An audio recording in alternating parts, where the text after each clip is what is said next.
जय माता दी। हर हर महादेव। कैसे हैं आप सभी? आशा करती हूँ आप सभी अच्छे होंगे। स्वागत है आपका आपके YouTube चैनल आदिशक्ति को नमन में। मैं फिर आपके साथ लेकर के आ गई हूँ ताज़ा अपडेटेड वीडियो को अंत तक ज़रूर देखिएगा, क्योंकि आज की ये वीडियो आपके लिए बहुत ही इन्फॉर्मेटिव होने वाली है। क्योंकि आज फिर मैं आपको एक ऐसी खुशखबरी देने वाली हूँ जो श्री माता वैष्णो देवी के दरबार श्रद्धालु आते हैं उनके लिए तो खुशखबरी है ही है, साथ के साथ जो आगे भी कहीं घूमने जाना चाहते हैं, कटरा आकर के और कंफ्यूज रहते हैं कि हम कहाँ जाएं और कौन सी जगह हम जा सकते हैं, हमारे पास टाइम है, तो बहुत ही अच्छी अपडेट वीडियो और बहुत ही अच्छी खुशखबरी है आप सभी के लिए आज की इस वीडियो में। साथ के साथ हम जानेंगे श्री माता वैष्णो देवी दरबार में मौसम कैसा है, वेटिंग टाइम कितनी चल रही है अर्धकुंवारी पर, जो यात्रा में सुविधाएं हैं क्या वो मिल रही हैं, और श्राइन बोर्ड की तरफ से मिलने वाली सभी सुविधाएं, अन्य और भी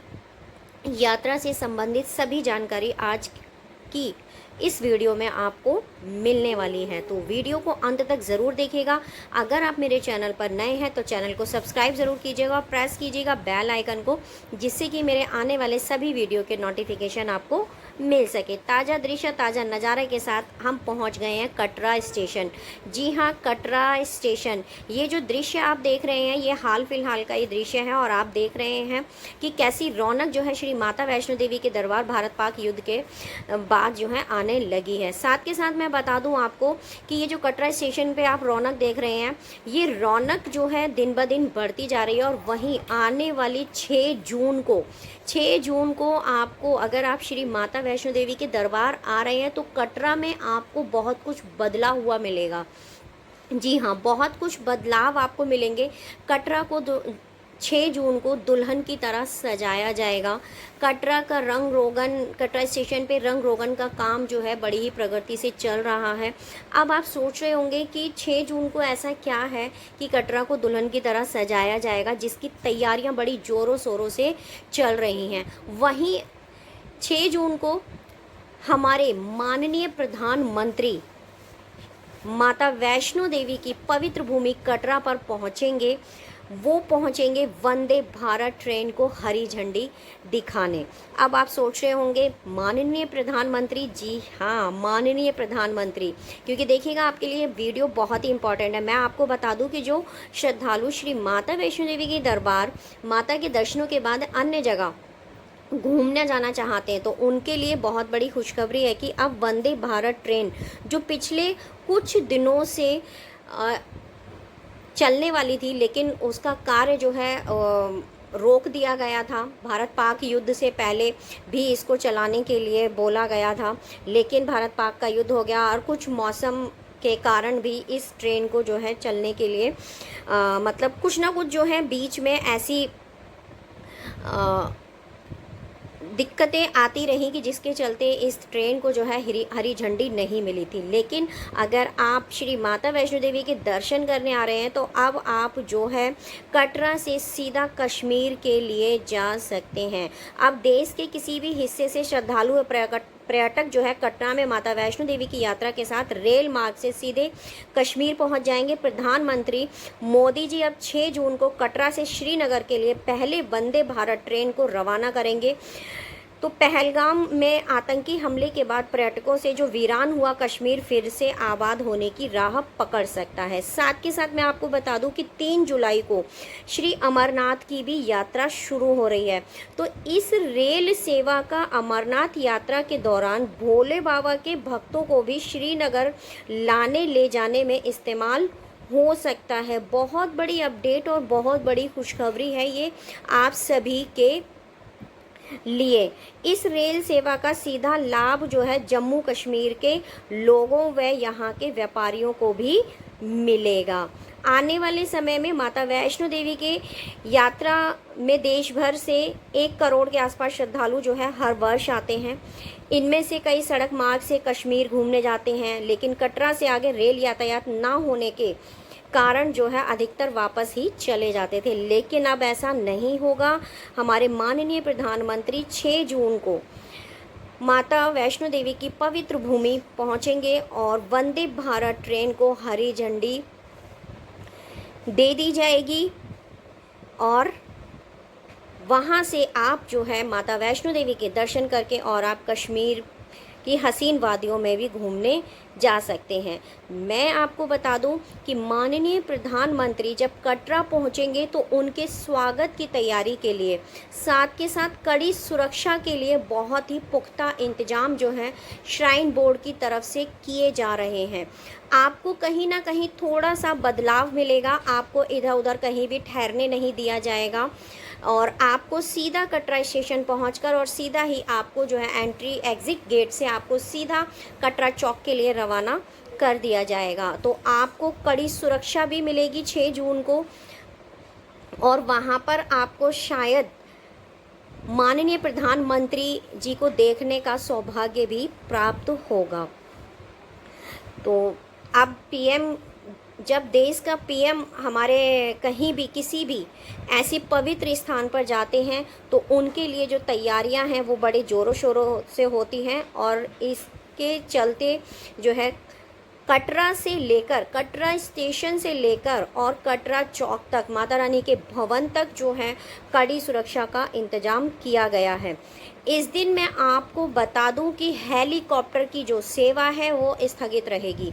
बहुत ही इम्पॉर्टेंट वीडियो आपके लिए कि 6 जून को श्री माता वैष्णो देवी यात्रा में मिलने वाली जो सुविधाएं हैं, जैसे घोड़ा पिट्ठू पालकी और प्रेम की सुविधा, यात्रा मार्ग पर जो मिलने वाली सुविधाएं हैं वो आपको सुचारू रूप से मिलेंगी।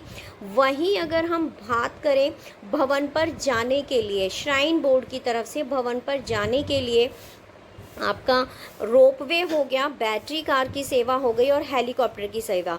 तो जिसमें हेलीकॉप्टर की सेवा है वो आपकी बाधित रहेगी। 6 जून को हेलीकॉप्टर की उड़ान को रद्द कर दिया जाएगा कुछ समय के लिए या फिर स्थगित कर दिया जाएगा। तो आप अगर 6 जून को आ रहे हैं तो थोड़ा अपना जो है इंतज़ाम करके आइएगा। साथ के साथ अब मैं बता देती हूँ आपको रोपवे और बैटरी कार की जो सुविधा है वो आपको सुचारू रूप से मिलेगी।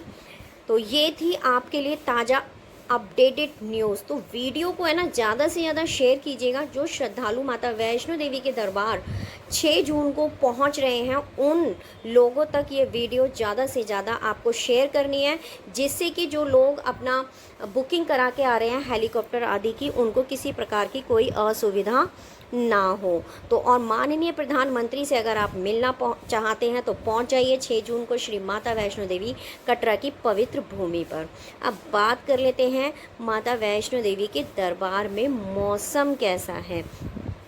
मौसम की अगर मैं बात करूं तो मौसम देखिएगा, श्री माता वैष्णो देवी के दरबार में आपको सर्दी, गर्मी, बरसात और धूप ये सभी आपको देखने के लिए मिल रहे हैं।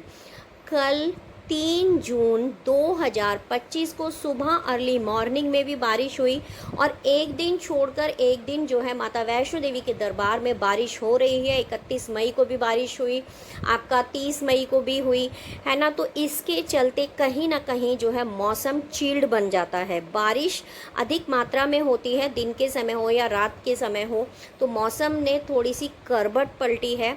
आपको धूप तो देखने को मिलेगी ही मिलेगी, हल्की फुल्की, लेकिन भवन पे आपको ठंड मिलने वाली है। ठंड अधिक मात्रा में हम नहीं कह सकते, लेकिन आप अपने साथ, अगर आपके साथ सीनियर सिटीज़न हैं, छोटे बच्चे हैं, तो गर्म कपड़ा लेकर के आप ज़रूर चलिएगा। दूसरा मैं आपको बताऊं कि जैसे कि हम सभी वीडियो में बताते हैं कि मौसम के प्रेडिक्शन कर पाना माता वैष्णो देवी के दरबार में इम्पॉसिबल है। पल में मौसम वहाँ पर बदलता है। तो आप अपने साथ रेनकोट, अम्ब्रेला ज़रूर लेकर के चलिएगा। मौसम में गर्माहट के साथ साथ आपको जो है ठंडक भी अब मिल रही है, क्योंकि जो आपका कहते हैं ना मॉनसून सत्र शुरू हो गया है। तो मॉनसून जो है समय से पहले आ गया और माता वैष्णो देवी के दरबार में तो मुझे ऐसा लगता है जैसे कि मॉनसून कभी जाता ही नहीं है, क्योंकि वहाँ पर आपको हमेशा बरसात मिलेगी ही मिलेगी, 2 दिन के अंतराल में, 3 दिन के अंतराल में या फिर 1 वीक के अंतराल में। तो आप आगामी दिनों में श्री माता वैष्णो देवी के दरबार में आ रहे हैं तो आप तीनों मौसम के हिसाब से अपने साथ कपड़े रखिएगा, मेडिसिन्स रखिएगा और आपको एनर्जी ड्रिंक, वाटर बॉटल आपको अपने साथ लेकर के ज़रूर चलनी है, क्योंकि जब बरसात होने के बाद एक साथ धूप निकलती है तो मौसम में उमस होती है, जिसके चलते आपको ह्यूमिडिटी का सामना करना पड़ सकता है, स्वेटिंग भी काफ़ी हो सकती है, आपको वीकनेस भी लग सकती है। तो आप एनर्जी ड्रिंक अपने साथ, ग्लूकोन डी हो गया, एनर्जी ड्रिंक हो गया, ग्लूकोज हो गया, ये अपने साथ रखिएगा। और वाटर बॉटल अपने साथ रखिएगा, उसमें डालकर शेक कीजिएगा और उसे पी लीजिएगा। अवॉइड कीजिएगा आप जो है यात्रा मार्ग पर जो आपको जंक फूड वगैरह, तली हुई चीज़ें, ये सारी चीज़ें आप ना खाएं, तो आपके लिए बहुत बेटर होगा। अब चलते हैं अपने अगली जानकारी की ओर। ये तो थी मौसम की जानकारी। अब बात कर लेते हैं श्रद्धालुओं की संख्या कितनी है। तो देखिएगा, श्रद्धालुओं की संख्या आप सभी को पता है, जून मंथ चल रहा है, समर वेकेशन चल रहे हैं, तो श्रद्धालुओं की संख्या जो है 30,000 का आंकड़ा जो है पार कर चुका है। दर्शनों की संख्या जो है माता वैष्णो देवी के दरबार में, श्रद्धालुओं की संख्या और दर्शनों के समय की अगर हम बात करें, तो अगर आप आरती के समय लाइन में लगते हैं तो आपको 1.5 से 2 घंटे कहीं नहीं गए आपको दर्शनों में। वहीं आप रात्रि के समय 10 बजे के बाद और सुबह 10 बजे के बाद आप दर्शनों में लगते हैं तो आपको जो है 15-20 मिनट दर्शनों में ज़रूर लगेंगे। गेट नंबर 3 स्काई वॉक से अगर आप दर्शनों के लिए जाते हैं, तो मैं आपको अपनी तरफ से प्रेफर करूंगी कि आप दोपहर के समय 11 बजे के बाद आप दर्शन करें, और रात्रि में भी आप अगर 11 बजे के बाद अगर आप दर्शन करते हैं तो आपको दर्शन भी खुले होते हैं और दर्शन भी बहुत अच्छे होते हैं। माता रानी की पवित्र पावन 3 पिंडियों के पास माँ लक्ष्मी, माँ काली, माँ सरस्वती के तीनों पवित्र पावन 3 पिंडियों के पास आपको खड़े होने का कुछ समय का मौका आपको मिलता है। माता रानी के पवित्र उन पिंडियों को निहारने का मौका मिलता है, कुछ अपनी कहने का और माँ से कुछ सुनने का मौका आपको मिलता है। तो ये आपके लिए बहुत बड़ा मैंने आपको अपडेट दी। साथ के साथ अब हम चलते हैं अर्धकुंवारी पर। तो देखिएगा, अर्धकुंवारी पर जो वेटिंग टाइम है आपका वो 20 घंटे का चल रहा है। 20 से 24 घंटे का वेटिंग टाइम आपका चल रहा है। वहीं यही वेटिंग टाइम आपका जो है वीकेंड में 24 से 30 घंटे भी हो जाता है। वहीं अगर बरसात हो जाती है माता वैष्णो देवी के दरबार में तो वेटिंग टाइम आपका 0 भी आ जाता है। जी हाँ, क्योंकि श्रद्धालु जो है वहाँ पर रुकते नहीं है और अचानक से जो है अनाउंसमेंट हो जाती है कि जो श्रद्धालु प्राचीन गर्भजून गुफा से दर्शन करना चाहते हैं वो माता रानी के लाइन में लग जाएं और प्राचीन गर्भजून गुफा के आप दर्शन कर सकते हैं। यहाँ पर आपको जो टोकन नंबर है मिलता है, आपको एक स्लिप मिलती है। स्लिप पर आपका टोकन नंबर लिखा जाता है। टोकन में जितने भी आप लोग ग्रुप में होते हैं वो आपके ऐड ऑन होते हैं। तो टोकन नंबर आपको अर्धकुंवारी से आपको टोकन नंबर मिल जाता है। काउंटर नंबर पर जाकर के आप ले सकते हैं बड़ी आसानी से। और आप ये जो सामने मार्ग देख रहे हैं, मैं आपको बता दूं कि अर्धकुंवारी पर आकर मार्ग जो है 2 पार्ट्स में डिवाइड हो जाता है। और अगर मैं वैसे कहूँ तो 3 पार्ट्स में, ठीक है, क्योंकि एक मार्ग आता है आपको अर्धकुंवारी लेकर के, दूसरा मार्ग आपको सांझी छत लेकर के जाता है, तीसरा वहीं अर्धकुंवारी प्रांगण से अगर हम जाते हैं तो ये मार्ग आपको हिमकोटी मार्ग की तरफ ले जाता है। ये जो सामने आप मार्ग देख रहे हैं ये आपको सांझी छत की ओर लेके जाएगा। सांझी छत हाथी मत्थे की चढ़ाई की ओर आपको लेकर के जाता है। वहीं सामने आप जो गुफा देख रहे हैं, अगर आप अर्धकुंवारी प्रांगण से सामने इस गुफा से एंट्री करके बाहर की तरफ निकलते हैं तो ये मार्ग आपको जो है हिमकोटी मार्ग में ले जा कर के छोड़ेगा। और ये मार्ग, हिमकोटी मार्ग जो है बहुत ही सरल है, लेकिन इस पर आपको जो है बैटरी कार की सुविधा मिलती है और आपको जो है प्रेम की सुविधा मिलती है। घोड़ा पिट्ठू पालकी की सुविधा आपको हिमकोटी मार्ग पर नहीं मिलेगी। कहते हैं कि यहाँ पर अर्धकुंवारी पर माता वैष्णवी ने 9 महीने जो है भैरव से छुपकर तपस्या की थी, तभी से इस पवित्र स्थान को जो है गर्भजून, अर्धकुंवारी गर्भजून गुफा के नाम से जाना जाता है। बहुत ही पवित्र इस स्थान को माना जाता है। कहते हैं कि जो एक बार माता की गर्भजून गुफा से दर्शन कर लेता है उसके सारे कष्ट जो हैं मिट जाते हैं। सामने ये जो गुफा मैं आपको दिखा रही हूँ, इस गुफा से आप एंटर करके अंदर की तरफ जाते हैं। फिर से मैं रिपीट कर रही हूँ, ये मार्ग आपको हिमकोटी मार्ग की तरफ ले जाता है जो बहुत ही सरल है। साथ ही में आप इसके साथ में सीढ़ियाँ गई हैं, वहाँ आपको जो है काउंटर मिल जाता है जहां आपको जो है टोकन नंबर मिलता है। इसके साथ में पूछताछ केंद्र आपको मिल जाता है अर्धकुंवारी प्रांगण में ही, जहां आपका कोई साथी या कोई भी आपको अनाउंसमेंट करवानी हो, कोई आगे पीछे आपका रह गया हो या बिछड़ गया हो, तो आप उसकी अनाउंसमेंट यहाँ पर करवा सकते हैं। दूसरा, यहीं पर आपको शीतला भवन में डॉर्मेट्री की सुविधा मिल जाती है, पर बेड 150 रुपीज़ जिसका चार्ज रहने वाला है। इसकी बुकिंग आपको 60 डेज़ पहले करवानी होती है। कुछ लोग मुझसे पूछते हैं कि दीदी अगर हम भगवती भवन में स्टे करें या शीतला भवन में स्टे करें तो उसका क्या है, तो मैं बता दूं, भगवती भवन आपका फ्री अकोमोडेशन है और शीतला भवन में आपकी लंगर की सेवा है और शैलपुत्री भवन में आपको रहने की सुविधा मिलती है। पेबल आपकी डॉर्मेट्री की सुविधा आपको मिलती है 150 रुपीज़ जिसका चार्ज रहने वाला है। कई बार ऐसा होता है कि ऑफलाइन भी यहाँ पर आपको डॉर्मेट्री की सुविधा मिल जाती है। उसके लिए आपको निहारिका कॉम्प्लेक्स में जाकर के रिपोर्ट करनी होगी और वहाँ से आपको ऑफलाइन डॉर्मेट्री अलॉट कर दी जाती है, जिसके लिए आपको सुबह अर्ली मॉर्निंग जो है निहारिका कॉम्प्लेक्स में जाकर रिपोर्ट करनी होती है। अर्धकुंवारी प्रांगण में अगर आप रुकना चाहते हैं तो आपको फ्री अकोमोडेशन की भी सुविधा है और पेबल भी है आपका, ठीक है। मैंने ये, और आपको वहाँ पर कंबल की सुविधा भी मिलती है जिसका जो प्राइस है वो 100 रुपीज़ रहने वाला है, लेकिन वो आपका रिफंडेबल है। जब आप कंबल जमा करते हैं तो आपको वो आपका जो डोनेशन चार्ज है वो आपको रिफ़ंड कर दिया जाता है, रिटर्न कर दिया जाता है, वो जो रिफ़ंड होता है आपका। अब मैं चलती हूँ, आपको श्राइन बोर्ड की तरफ से जो आपको भोजनालय मिलते हैं वो भी आपको सुचारू रूप से, उनमें भी जो खाने पीने की सुविधा है वो भी आपको सुचारू रूप से मिल रही है। किसी प्रकार की कोई दिक्कत परेशानी नहीं है। जितनी भी लंगर सेवा है, चाहे वो ताराकोट मार्ग पे है, चाहे वो भैरव घाटी पर है और चाहे वो आपका शीतला भवन में है, सभी लंगर सेवा भी सुचारू रूप से श्रद्धालुओं को मिल रही हैं। दिन में अगर धूप तेज़ है तो आप अवॉइड करें यात्रा को। दिन में अगर धूप तेज़ है तो अवॉइड करें यात्रा को। 12 बजे के आसपास से आप यात्रा ना करें। शाम को 4 बजे से आप यात्रा शुरू करें तो आपके लिए मच बेटर है। बाकी आप अपने अकॉर्डिंग यात्रा को कर सकते हैं। ये जो सामने आप मार्ग देख रहे हैं, नीचे आप जाएंगे तो आपको राइट साइड में आपको जो है ताराकोट मार्ग मिल जाता है और सामने आपको अर्धकुंवारी की तरफ ये रास्ता लेकर के जाता है और अर्धकुंवारी से नीचे उतरते हैं तो ये आपका हिमकोटी मार्ग आपको मिल जाता है, जिस पे आपको बैटरी कार की सुविधा मिलती है।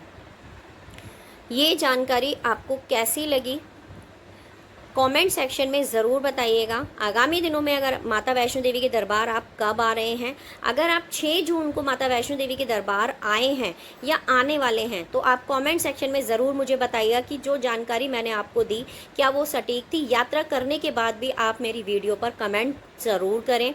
जय माता दी, हर हर महादेव। मैं फिर आपसे ऐसी ही एक और इन्फॉर्मेटिव जानकारी के साथ मिलूंगी। तब तक के लिए आप सभी सुरक्षित रहें। जय हिंद, जय भारत, जय